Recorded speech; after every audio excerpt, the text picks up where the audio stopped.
आज मैं आपको सुनाने जा रही हूँ मुंशी प्रेमचंद्र द्वारा लिखी कहानी ढपोर शंख भाग 4।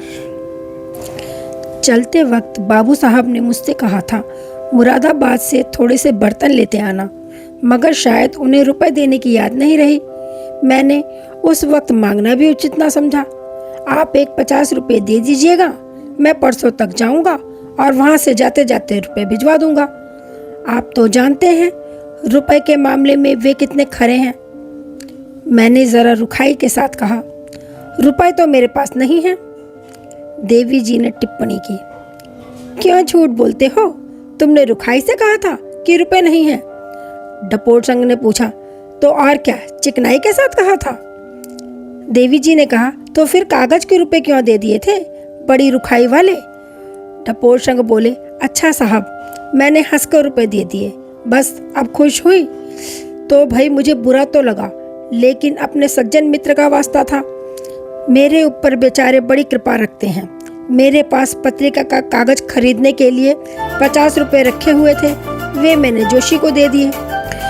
शाम को माथुर ने आकर कहा, जोशी तो चलेगा, कहते थे बाबू साहब का तार आया है, बड़ा उदार आदमी है, मालूम ही नहीं होता कोई बाहरी आदमी है, स्वभाव भी बालकों का सा है। भांजी की शादी तय करने को कहते थे, लेन देन का तो कोई जिक्र है ही नहीं, पर कुछ नजर तो देनी ही पड़ेगी। बैरिस्टर साहब जिनसे विवाह हो रहा है दिल्ली के रहने वाले हैं, उनके पास जाकर नजर देनी होगी। जोशी जी चले जाएंगे, आज मैंने रुपए भी दे दिए।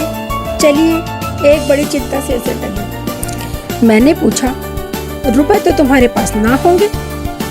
माथुर ने कहा, रुपए कहाँ थे साहब, एक महाजन से स्टाम्प लिख कर लिए, 200 रुपए सैकड़े सूद पर। देवी जी ने क्रोध भरे स्वर में कहा, मैं तो उस दुष्ट को पाऊं तो मुंह नोच डालूं, पिशाच ने इस गरीब को भी ना छोड़ा। ढपोर शंख बोला, यह क्रोध तो आपको अब आ रहा है ना, तब तो आप भी समझती थी कि जोशी दया और धर्म का पुतला है। देवी जी ने विरोध किया, मैंने उसे पुतला पतली कभी नहीं समझा। हाँ, तुम्हारी तकलीफों के भुलावे में पड़ जाती थी। तो साहब इस तरह 2 महीने गुजरे। इस बीच में भी जोशी 2-3 बार आए, मगर मुझसे कुछ मांगे नहीं। हाँ, अपने बाबू साहब के संबंध में तरह तरह की बातें की, जिनसे मुझे 2-4 गल्प लिखने की सामग्री मिल गई। मई का महीना था। एक दिन प्रातःकाल जोशी आ पहुँचे। मैंने पूछा तो मालूम हुआ उनके बाबू साहब नैनीताल चले गए। इन्हें भी लिए जाते थे, पर इन्होंने हम लोगों के यहाँ रहना ज्यादा अच्छा समझा और चले आए। देवी जी ने फुलझड़ी छोड़ी, कितना त्यागी था बेचारा, नैनीताल की बाहर छोड़कर यहाँ गर्मी में प्राण देने चला आया। ढपोर शंख ने इसकी ओर कुछ ध्यान न देकर कहा, मैंने पूछा, कोई नई बात तो नहीं हुई वहाँ?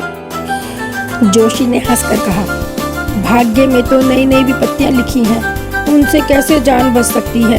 अब की बार भी एक नई विपत्ति सिर पड़ी, यह कहिए आपका आशीर्वाद था, जान बच गई, नहीं तो अब तक जमुना जी में बहा चला जा रहा होता। एक दिन जमुना किनारे सैर करने चला गया, वहाँ तैराकी का मैच था, बहुत से आदमी तमाशा देखने आए हुए थे। मैं भी एक जगह खड़ा होकर देखने लगा। मुझसे थोड़ी दूर एक और महाशय एक युवती के साथ खड़े थे। मैंने बातचीत की तो मालूम हुआ मेरी ही बिरादरी के हैं। यह भी मालूम हुआ मेरे पिता और चाचा दोनों ही से इनका परिचय है। मुझसे स्नेह की बातें करने लगे। तुम्हें इस तरह ठोकरे खाते तो बहुत दिन हो गए, क्यों नहीं चले जाते अपने माँ बाप के पास?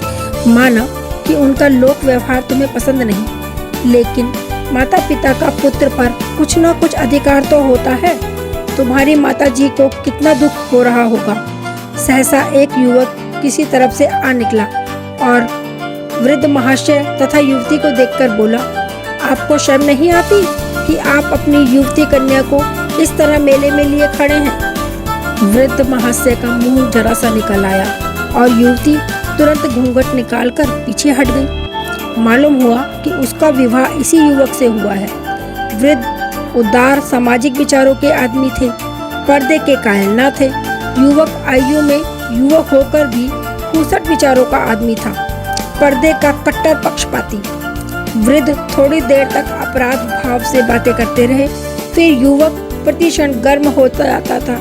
आखिर बूढ़े बाबा भी तेज हुए। युवक ने आंखें निकाल कर कहा, मैं ऐसी निर्लज्जता से विवाह करना अपने लिए अपमान की बात समझता हूँ। वृद्ध ने क्रोध से कांपते हुए स्वर में कहा, और मैं तुम जैसे लंपट से अपनी कन्या का विवाह करना लज्जा की बात समझता हूँ। युवक ने क्रोध के आवेश में वृद्ध का हाथ पकड़कर धक्का दे दिया। बातों से न जीतकर अब वह हाथों से काम लेना चाहता था। वृद्ध धक्का खाकर गिर पड़े। मैंने लपक कर उन्हें उठाया और उस युवक को डांटा। वह वृद्ध को छोड़कर मुझसे लिपट गया। मैं कोई कुश्तीबाज तो हूँ नहीं। वह लड़ना जानता था। मुझे उसने बात ही बात में गिरा दिया और मेरा गला दबाने लगा। कई आदमी जमा हो गए थे। जब तक कुश्ती होती रही, लोग कुश्ती का आनंद उठाते रहे, लेकिन जब देखा मुआवला संगीन हुआ जाता है तो तुरंत बीच बचाव कर दिया। युवक बूढ़े बाबा से जाते जाते कह गया, तुम अपनी लड़की को वेश्या बनाकर बाजार में घुमाना चाहते हो तो अच्छी तरह घुमाओ। मुझे अब उससे विवाह नहीं करना है। वृद्ध चुपचाप खड़े थे और युवती रो रही थी। भाई साहब, तब मुझसे ना रहा गया। मैंने कहा, महाशय, आप मेरे पिता के तुल्य हैं और मुझे जानते हैं। यदि आप मुझे इस योग्य समझे तो मैं इन देवी जी को अपनी हृदयेश्वरी बनाकर अपने को धन्य समझूंगा। मैं जिस दशा में हूँ आप देख रहे हैं। संभव है मेरा जीवन इसी तरह कट जाए, लेकिन श्रद्धा, सेवा और प्रेम यदि जीवन को सुखी बना सकता है तो मुझे विश्वास है कि देवी के प्रति मुझ में इन भावों की कमी ना रहेगी। बूढ़े बाबा ने गदगद होकर मुझे कंठ से लगा लिया। उसी क्षण मुझे अपने घर ले गए, भोजन कराया और विवाह का शगुन कर दिया। मैं एक बार युवती से मिलकर उसकी सम्मति लेना चाहता था। बूढ़े बाबा ने मुझे इसकी सहर्ष अनुमति दे दी। युवती से मिलकर मुझे ज्ञात हुआ कि वह रमणियों में रत्न है। मैं उसकी बुद्धिमत्ता देखकर चकित हो गया। मैंने अपने मन में जिस सुंदरी की कल्पना की थी वह उससे हूबहू मिलती है। मुझे उतनी ही देर में विश्वास हो गया कि मेरा जीवन उसके साथ सुखी होगा। मुझे अब आशीर्वाद दीजिए। युवती आपकी पत्रिका बराबर पढ़ती है और आपसे बड़ी श्रद्धा रखती है। जून में विवाह होना निश्चित हुआ। मैंने स्पष्ट कह दिया कि मैं जेवर कपड़े नाम मात्र को लाऊंगा, ना कोई धूमधाम भी करूंगा। वृद्ध ने कहा, मैं तो स्वयं यही कहने वाला था। मैं कोई तैयारी नहीं चाहता, ना धूमधाम की मुझे इच्छा है। वृद्ध ने कहा, मैं तो स्वयं यही करने वाला था। मैं कोई तैयारी नहीं चाहता, ना धूमधाम की मुझे इच्छा है। जब मैंने आपका नाम लिया कि वे मेरे बड़े भाई के तुल्य हैं तो वे बहुत प्रसन्न हुए। आपके लेखों को वे बड़े आदर से देखते हैं। मैंने कुछ खिन्न होकर कहा, यह तो सब कुछ है, लेकिन इस समय तुम में विवाह करने की सामर्थ्य भी नहीं है। और कुछ ना हो तो 50 रुपए की बंधी हुई आमदनी तो होनी चाहिए। जोशी ने कहा, भाई साहब, मेरा उद्धार विवाह से ही होगा। मेरे घर से निकलने का कारण भी विवाह ही था और घर वापस जाने का कारण भी विवाह ही होगा। जिस समय प्रमिला हाथ बांधे हुए जाकर पिताजी के चरणों पर गिर पड़ेगी, उनका पाषाण हृदय भी पिघल जाएगा। समझेंगे विवाह तो हो ही चुका, अब वधू को क्यों जरूर किया जाए। जब उसे आश्रय मिल जाएगा तो मुझे झक मारकर बुलाएंगे। मैं इसी जिद पर घर से निकला था कि अपना विवाह अपनी इच्छा अनुसार किए बिना कुछ लिए दिए करूँगा, और वह मेरी प्रतिज्ञा पूरी हुई जा रही है। प्रमिला इतनी चतुर है कि वह मेरे घर वालों को चुटकियों में मना लेगी। मैंने तखमीना लगा दिया है, कुल 300 रुपये खर्च होंगे और यही 300-400 रुपये मुझे ससुराल से मिलेंगे।